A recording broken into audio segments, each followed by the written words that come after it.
Hey guys, welcome to success galore.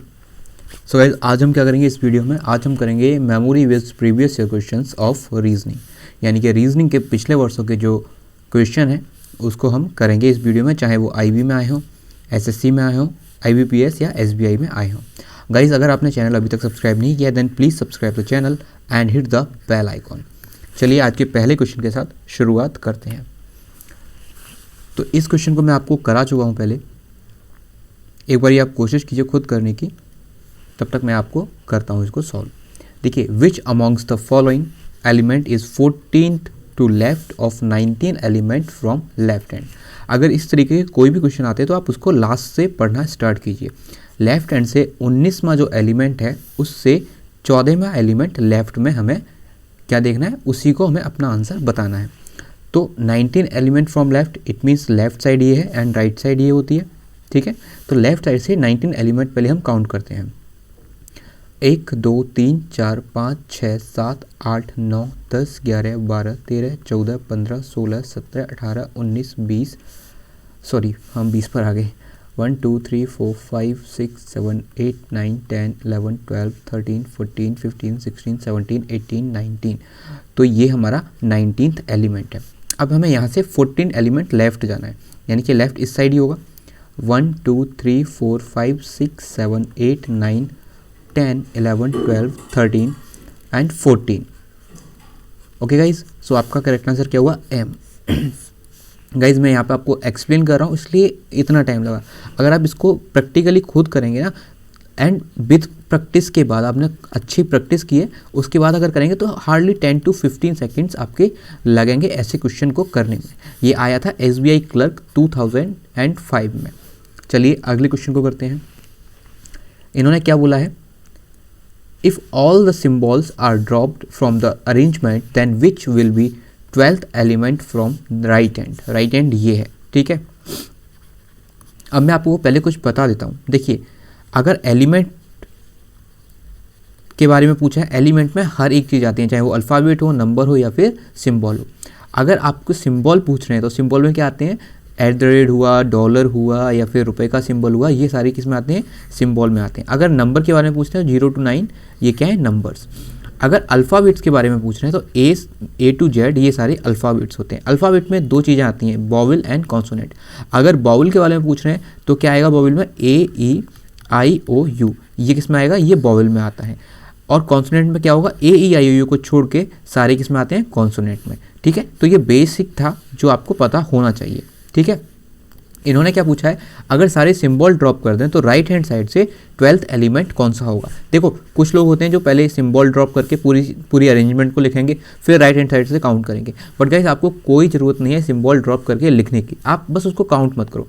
यहाँ पर ये सिंबल हम काउंट नहीं करेंगे। 1 2 3 4 5 6 7 8 9 10 11 12, ठीक है। तो 12th क्या हुआ? H, क्योंकि ये दोनों सिंबल थे। तो इसका करेक्ट आंसर क्या हुआ?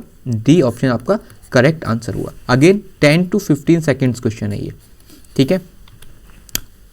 अगला है 4 of the 5 are alike in a certain way based on their positions in the given arrangement and so form a group. Which one that does not belong to the group? 5 में से 4 दिए गए व्यवस्था में उनके पदों के आधार पर एक निश्चित तरीके से एक जैसे हैं और इसलिए एक समूह बनाते हैं। वह कौन सा है जो समूह नहीं बनाता है? अगर मैं R3H5 की बात करूं तो गाइज R कहाँ पर है? यहाँ पर R ये रहा। R के जस्ट बाद 3 है, 3 से फिर 2 छोड़कर H है और H से 1 पहले, ठीक है। अगर मैं S*@M की बात करूं, S के जस्ट बाद स्टार है तो स्टार को 1 छोड़ के M आना चाहिए, सॉरी स्टार को 2 छोड़ के @ आया और @ से M जस्ट पहले है। जैसे यहाँ पर 3 को 2 छोड़कर H आया था, वैसे स्टार को 2 छोड़ के क्या आया? @ और उससे पहले M है। X रुपए FQ, X के बाद रुपीज़ 4 छोड़ के है, ठीक है। तो यहाँ पर यही ऑप्शन आपका आंसर होना चाहिए, लेकिन फिर भी फॉर श्योरिटी हम अगले को चेक कर लेते हैं। हैज़ Z, हैज़ के जस्ट बाद Z है, उसको 2 छोड़ के फिर ये है और उससे एक पहले ये है। तो आपका क्या ऑप्शन सही? C ऑप्शन आपका राइट आंसर होगा। अगेन 10 to 20 सेकेंड क्वेश्चन, क्योंकि आपको यहाँ पे ऑप्शन चेक करने होंगे। चलिए ये वाला क्वेश्चन आपको वैसे चलिए मैं करा देता हूँ, वैसे ये मैं होमवर्क देने की सोच रहा था, ये मैं आपको लास्ट क्लास में बता चुका हूँ। हाउ मैनी सच नंबर्स, यानी कि यहाँ क्या पूछा है, नंबर्स पूछे हैं, are there in the given arrangement each of which is immediately followed by a letter. Number के बाद क्या आना चाहिए, letter, also immediately preceded by a symbol, और उससे पहले क्या आना चाहिए, सिम्बॉल। सो गाइज ऐसे क्वेश्चन में हमें सिंबल से स्टार्ट होनी है, सिंबल नंबर लेटर।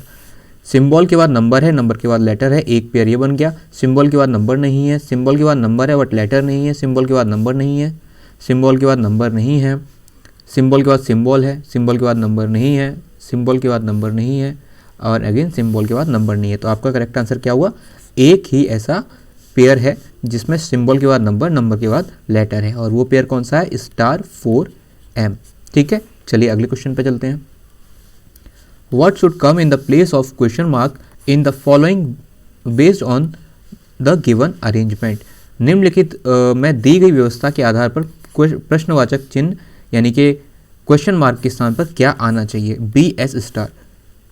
ठीक है, एज इट इज़ है। अगला क्या है, 4 यानी कि स्टार के जस्ट बाद 4 आया, 4 को एक छोड़ के @ और उसके जस्ट बाद K। चलिए ठीक है, फिर K से यहाँ पर एक भी छोड़ा नहीं, फिर यहाँ पर एक छोड़ के 9 से फिर 2 छोड़ के L, और L के बाद $। यहाँ पर एक छोड़ा था, यहाँ पर एक भी नहीं छोड़ा था, तो डॉलर के बाद यहाँ पर इन्होंने 2 छोड़ दिए।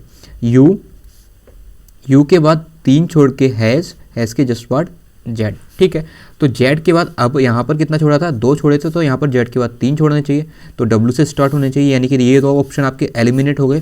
ठीक है, अब W के बाद, ठीक है, यहाँ पर क्या किया था उन्होंने, U के बाद 3 छोड़ के हैश आया था, तो W के बाद 4 छोड़ के आपका T आएगा, और T के बाद F आएगा, तो C ऑप्शन आपका करेक्ट आंसर है। ठीक है, चलिए आंसर चेक कर लेते हैं, CACDB, CACDB। ठीक है, चलिए अगला क्वेश्चन देखते हैं। यह है कोडिंग डिकोडिंग का, जो कि SSC में आया था।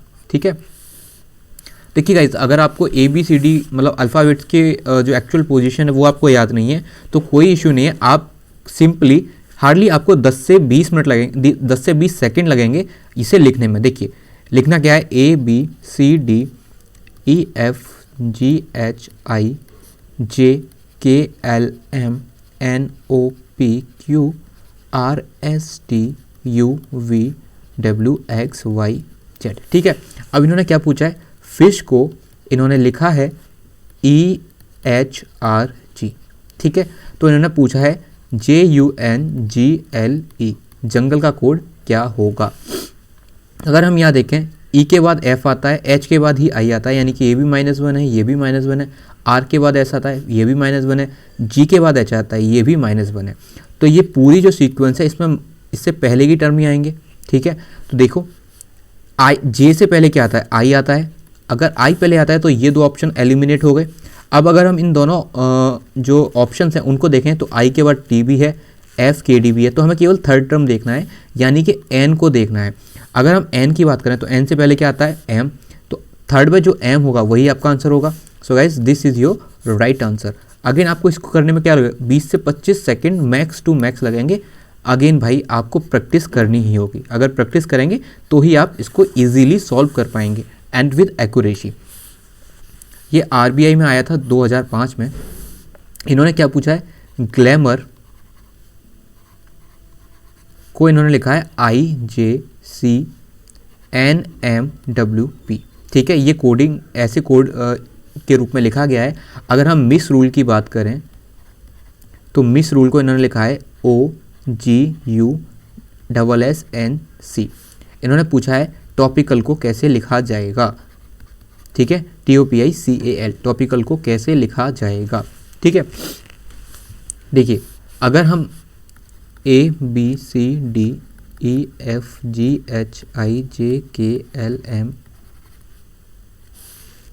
वेट फॉर अ मिनट,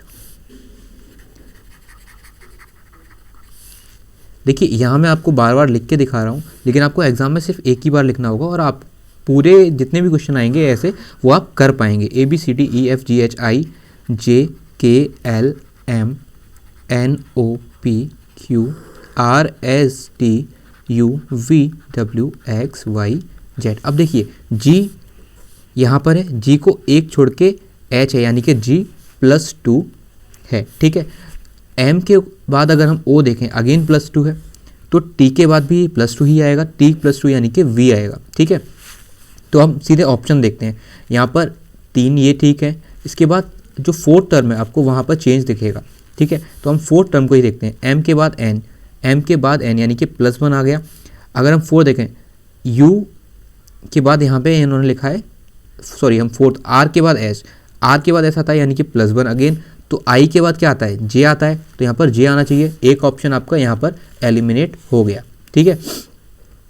अगर ओ और एम की बात करें, यहाँ पर क्या है -2, तो यहाँ पर यू के बाद एस की बात करें अगेन -2, तो यहाँ पर भी क्या होगा -2। सी के बाद -2 यानी कि ए आएगा, ठीक है। जे के बाद ए आ रहा है अगेन, फिर लास्ट टर्म को आपको सेकेंड लास्ट टर्म को आपको देखना होगा, यू डब्ल्यू यानी कि +2, एल के बाद एन आया अगेन +2, ए के बाद 2 के बाद ए को +2 करेंगे तो क्या आएगा, सी आएगा। तो JAC यानी कि JAC ये वाला टर्म आपका अगेन क्या हुआ, करेक्ट आंसर। देखो गाइस आपको मैं यहाँ समझा रहा हूँ, अगर आप एग्जामिनेशन में अगर आप इसे सॉल्व करेंगे तो हार्डली 20 to 30 सेकेंड्स लगेंगे। आप ऑप्शंस देख के इजीली आप जो करेक्ट आंसर होगा वो आप इजीली फाइंड आउट कर पाएंगे, ठीक है गाइस। चलिए इसको आपको होमवर्क करना है, ठीक है। ये यूपीएससी 2004 में आया था एंड आंसर में in the comment section, otherwise answer यहाँ पे दिए हुए हैं, आप उनसे चेक कर सकते हैं, ठीक है गाइज। एक बार आंसर देख लेते हैं। ये आपका जो मैंने होमवर्क दिया है उसका आंसर है CA, ठीक है गाइज। चलिए आगे चलते हैं। ये है डायरेक्शन सेंस का क्वेश्चन। देखिए डायरेक्शन सेंस करने से पहले मैं आपको बेसिक बता देता हूँ। ये नॉर्थ होता है, ये साउथ होता है, ये ईस्ट होता है और ये वेस्ट होता है, ठीक है। इसको आप 10 से 20 बार अपनी कॉपी में बनाइए, उसके बाद आपको ये याद हो जाएगा। चलिए इसको बनाने की कोशिश करते हैं। आदित्य वॉक्स 10 किलोमीटर टुवर्ड नॉर्थ। आदित्य जो है वो 10 किलोमीटर कहाँ चलता है, नॉर्थ में, ठीक है। यहाँ पर आदित्य हैं, ये 10 किलोमीटर चले नॉर्थ में। उसके बाद ये 6 किलोमीटर चलता है कहाँ, साउथ में। उसके बाद ये वापस आए 6 किलोमीटर और साउथ में, यानी कि ये कितना हुआ, 6 किलोमीटर। इसके बाद ये ही वॉक्स 3 किलोमीटर टुवर्ड ईस्ट। इसके बाद ये 3 किलोमीटर चलते हैं कहाँ पर, ईस्ट में, ठीक है। How far and in which direction he is with reference to his starting point. अगर ये स्टार्टिंग पॉइंट की बात करूँ तो ये यहाँ पर है, ये ईस्ट है, ये नॉर्थ है, तो ये नॉर्थ ईस्ट होगा, ठीक है। आप केवल डायरेक्शन देख के भी इस क्वेश्चन को सॉल्व कर सकते हैं, तो आंसर यही होगा। लेकिन इसकी टोटल डिस्टेंस 10 है, ठीक है। उसमें 6 किलोमीटर तो ये चल चुका है, तो ये रिमेनिंग डिस्टेंस क्या होगी, 4। अगर हम पाइथागोरस थ्योरम की बात करें, ठीक है, तो 3, 4, तो एक कॉम्प्लीमेंट्री पेयर आपको याद होगा 5 होता है। अगर आपको याद है तो आप इजीली मार्क कर लेंगे, अदरवाइज जो पाइथागोरस थ्योरम का फॉर्मूला होता है उसके हिसाब से ये होगा √4² + 3²। इसकी, ठीक है, तो ये क्या हो जाएगा 16 और 9 यानी कि 25, √25 विच इज इक्वल्स टू 5। तो आपका option number D correct answer है। ये है आपका ब्लड रिलेशन का क्वेश्चन, ठीक है। ब्लड रिलेशन में मैं मेल को इससे डिनोट करता हूं एंड फीमेल को मैं सर्कल से डिनोट करता हूं, ठीक है। काफ़ी लोग फीमेल को माइनस से एंड मेल को प्लस से डिनोट करते होंगे। आप जैसे करना चाहें वैसे कर सकते हैं, लेकिन मैं ऐसे करता हूं, ठीक है। ये क्वेश्चन आया था SSC CGL 2015 में। चलिए इसको बनाते हैं। 6 member of family ABCD are watching a movie together. V is son of C। B जो है वो सन है किसके, C के, but C is not the mother of B। C B की माँ नहीं है, तो C B के पापा होंगे, ठीक है। A and C are married couple. अगर C की शादी A से हुई है तो A B की माँ हो गई। E is brother of C। E जो है वो E जो है ब्रदर है किसका, C का, ठीक है guys. D is daughter of A। D daughter है A की, सॉरी D डॉटर है A की, इस मीन्स B की बहन हुई।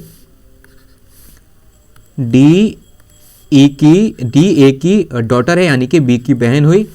F is brother of B, F जो है बी का भाई है, यानी कि एफ यहाँ पे आ जाएगा, बी का भाई है। How many male members are there in the family, 1 2 3 4, so आपका करेक्ट आंसर क्या हुआ 4, 4 मेल मेंबर्स हैं फैमिली में। अब ये ब्लड रिलेशन का क्वेश्चन है, IBPS PO में आया था, ये आपको मैं होमवर्क के लिए दे रहा हूँ। आई होप आप लोग इसको अटेम्प्ट करेंगे, ठीक है गाइज, आप कोशिश कीजिए, अगर नहीं आता तो मैं आपको अगली वीडियो में ज़रूर बताऊंगा, लेकिन आप इसको करिए ज़रूर, ठीक है। एक ये क्वेश्चन एंड एक ये क्वेश्चन आपको करने चाहिए, ठीक है। एक बार आंसर चेक कर लेते हैं, D and D R the answer, D and D R the answer, ठीक है। आपको आज मैंने 3 क्वेश्चन दिए होमवर्क के लिए, सो गाइज प्लीज अटेंड कीजिए। So guys this is the end of this video. अगर आपको वीडियो पसंद आई हो then please like the video and share the video, और अगर आपने चैनल अभी तक सब्सक्राइब नहीं किया है then please subscribe the channel and hit the bell icon. चलिए, take care, bye bye, God bless you all.